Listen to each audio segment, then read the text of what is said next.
Yo, what is up, y'all? It's Cone back here again tonight with another episode of After the Buzzer, the show where I recap the NBA games from the night. There were supposed to be 4 games tonight, and then Nuggets versus Warriors got postponed, and so we had only 3, and 2 of them were blowouts. So here I am, probably recapping pretty much only one game. I will talk a little bit about kind of the good performances in the last 2 games, but for the most part, I want to focus on the Sixers-Nets game, which was really entertaining. It was a great game back and forth. And kind of, I feel like I'm overdue to talk about the 76ers. It's been a while since I've talked about them after I talked about them like nonstop when the Ben Simmons rumors first came out. I feel like it's kind of been a bit, so I want to kind of cover the Sixers, where they're at this point in the season. And as I watch the Sixers, as I've watched them over the course of this season, they've had some pretty big wins, they've had some disappointing losses, but when healthy, this is a really solid roster built decently around a superstar MVP level talent in Joel Embiid. That's nothing new. You all knew that coming into this video. But the more that I watch them, the more frustrated I get. Because Embiid is so talented and there's so many great supporting players on this cast that I keep thinking about what it could be like if they had another star next to Embiid. He needs help. Now, I'm not saying that the guys surrounding him are bad. Seth Curry has been phenomenal so far this season. Tyrese Maxey has stepped up big time. Georges Niang has been a really solid role player that they brought in. Andre Drummond has been a solid backup center.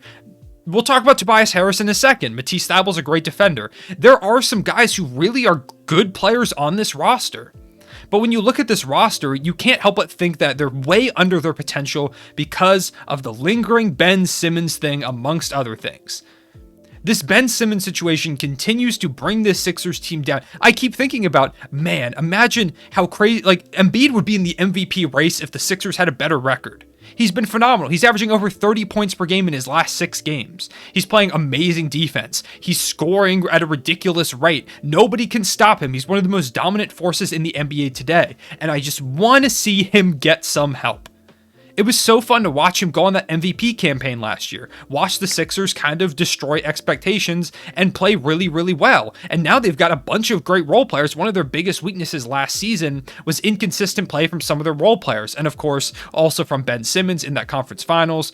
But now, Seth Curry is better than ever. Georges Niang is a solid player. Andre Drummond's a solid backup center. Tyrese Maxey has taken a big step up from last year. They've got Shake Milton. Korkmaz is hit or miss, but when he's on, he's on. There have just been so many. The guys have improved from last season. The only thing missing is a secondary star and the fall off of Tobias Harris. Obviously, the Ben Simmons situation is kind of lingering above the Sixers, and I personally think Ben Simmons gets moved. I think he gets traded before the deadline, and that's a move that needs to happen. I know Daryl Morey is looking for the best value available, and I think he will find a trade that gets them some good value. And they need to make that move. They have to, because right now they're just handicapping Joel Embiid. I think it makes sense to hold on to Ben Simmons to make sure you get a good deal. I'm not saying like if at the deadline the Lakers are like, here's THT in a first, you take that or anything like that. But I'm saying if a solid trade opportunity comes up, which I do think there will, because I think there's a lot of teams that have been really disappointing this year that are kind of trying to shake things up. And always there's a team like the Indiana Pacers who have some pretty solid pieces. They could maybe look to get into a 3-team deal with Simmons, either going there or going to a 3rd team, some pieces from the Pacers, maybe going to a 3rd team, some team sending stuff to the Sixers, whatever. I think there's just way too many trade opportunities and kind of partners out there for the Sixers for Ben Simmons to not show up in a trade at this deadline. I think he's getting moved. And that's going to be huge for this team, because if they can bring in any solid pieces, I still think this Sixers team has the potential to make a run in the Eastern Conference. Now, of course, Kyrie Irving coming back for the Nets makes things a lot more difficult. But if you're able to really get hot, they've got a chance. Because Embiid dominates versus the Nets. He dominates against the entire NBA, but tonight was a big example of how Embiid dominates versus the Nets. 34-7. And he really took over at the end, getting a crucial and one to really put the game away. I will give a shout real quick. 17, 6, and 3 from Seth Curry. 25, 7 rebounds, and 4 assists for Tyrese Maxey, who's been phenomenal over the course of this season.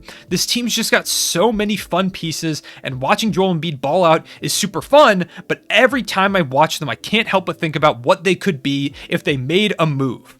Whether it's trading Ben Simmons or trading Tobias Harris. Tobias Harris had the best year of his career last year. He was an all-star caliber player. He didn't make the all-star game, but he was right up there in the conversations. He was that good last season. He was kind of hit or miss in the playoffs, and this season, he started off solid, and ever since he's had COVID, he's just been really mediocre. Tonight, he had 9, 6, and 6, and shot like 30-40% from the field. It's not what you need. Right now, looking at this team, he is supposed to be their second guy. They're paying him a ton of money to be the secondary guy next to Joel Embiid. He's not playing well enough.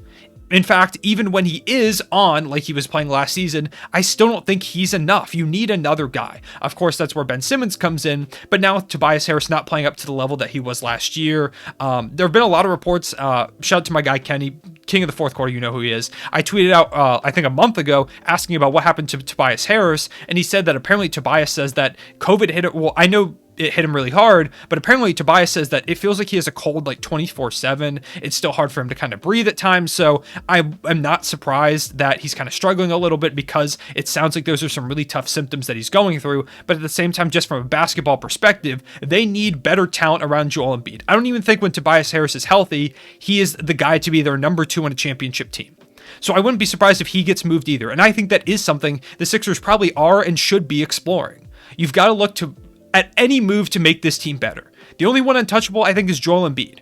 I would say probably you don't trade Tyrese Maxey unless you can get like a Damian Lillard or something like that. I say you probably don't trade Seth Curry because he's a great contract and he fits perfectly next to Joel Embiid. This team just has such a good roster construction of role players. It's phenomenal the way that Daryl Morey really flipped this thing around. From both last season and into this season. This season especially, bringing in Niang, as I mentioned, a great shooter. Drummond, giving him back a big finally. Keeping Danny Green, who's been hit or miss, but in theory, he's a solid player to have next to Joel Embiid. They've just got such a good roster construction, and I can't stop thinking about what it would be like and how good this team would be if they had a second star. So, yeah, that's pretty much what I wanted to say about the Sixers. In this game, it was a pretty fun end to it because Joel Embiid got that and one at the end. Guys start jawing back and forth. The Sixers end up winning because they were up like 8 with like 30 seconds to go, so they were going to win. And at the end, or after Embiid gets fouled, Durant and him are kind of talking back and forth. And then after the game, he's waving goodbye to them, pointing them back to the locker room, telling the fans to go home because Joel Embiid is hilarious. And Kevin Durant's like kind of trying to get up in his face and say something. And he's kind of like laughing at it. They gave each other a thumbs up at the end too. I'm pretty sure it was just kind of like competitive, like, you know, friendly type banter. But it's just fun. It's super fun to watch Joel Embiid go on opposing teams' home courts. He does not care. I know personally because Westbrook had a big beef with him back in his OKC days. Not quite sure where that's at now, but Embiid's just super fun. This was a really fun game to watch. It's actually one I could have been at. Originally, I was going to go to this game because I was going to visit some family for Christmas, but due to rising concerns with COVID, they're all kind of at risk being a little bit older. I didn't end up going up there, so this is a game I could have seen, but I didn't get to see. Disappointed. It was a really fun one, and it looked like it would have been a lot of fun to be there, but still, all around, just a fun game to watch even from home. On the net side of the ball, KD coming back, 33, 6, and 4. Looked like he didn't miss a beat. James Harden, 33, 14, and 10. It looks like he really is back for real. He's finding his rhythm. He's hooping. 10, 9, and 2 from Nick Claxton, who had a solid game. Patty Mills kind of let down in this one with only 5 points, 12 from Aldridge, but he couldn't really guard anyone. Blake Griffin is not good anymore. He's just completely washed. It looks like this season only 3 points in 10 minutes. Just a big win for the Philadelphia 76ers. I hope they make moves. They need to get Joel Embiid more help because he is far too great of a talent to be on this like 500 team, you know? They're 19 and 16. That's not a bad record or anything like that. That puts them in like a decent spot in the Eastern Conference. I believe right now they're like the 6 spot. The Cavaliers, I forget how good the Cavs are. The Sixers are the 6th spot right now. They're far too talented of a team to be hovering around that right now. Or Joel Embiid himself is far too talented of a player to be hovering around that, especially with the stats that he's putting up on a nightly basis. They've got to get him more help. They've got to get him a co-star. That's the biggest thing. So Daryl Morey, if you see this video, please go get Embiid a co-star at the deadline, whether it's Tobias Harris and like a young player, whether it's the Ben Simmons trade finally coming along, or even if it's both. That would probably be the ideal scenario. Please go get Joel Embiid some help because while the role players are phenomenal, he needs that second star.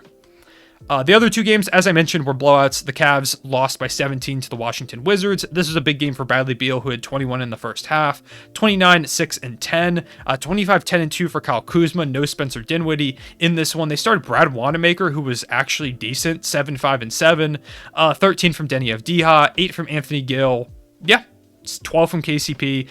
Daniel Gafford had 5 blocks as well. On the Cavs side of the ball, Evan Mobley had 21, 5, and 3. They really missed Jared Allen in this one, as well as Darius Garland. They've been ravaged by COVID as of recently, and of course the injury to Ricky Rubio tearing his ACL, which sucks. But rumors that Rondo's going to come here from the Lakers, of course, and I'm excited about that because we've been dying to see trades. It's like there have been a million trade rumors this season and we haven't seen anything yet. So with the trade deadline just over a month away, it sounds like the first trade might come tomorrow. So maybe you'll probably see a Lakers video tomorrow just to kind of give you a spoiler about that.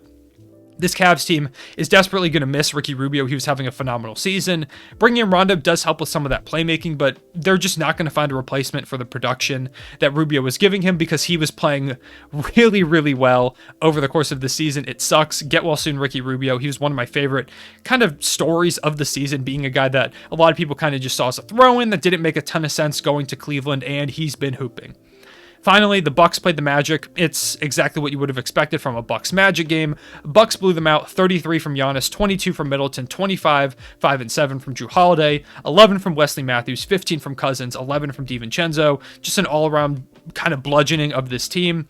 On the Magic side of the ball, Franz Wagner with 20 points, 14 and 10 for Wendell Carter. You had 13 for Tim Frazier, 15 for RJ Hampton, 17 from Gary Harris, 19 from Mo Wagner. So a good night for the Wagner brothers. They put up a good fight. It just wasn't enough against a stacked Bucks team. And even though the Magic are kind of ravaged, I mean, losing by 18, missing some of the guys that they're missing, not too bad. So shout out to the Magic for that one.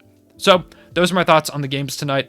Happy almost New Year. It's New Year's Eve.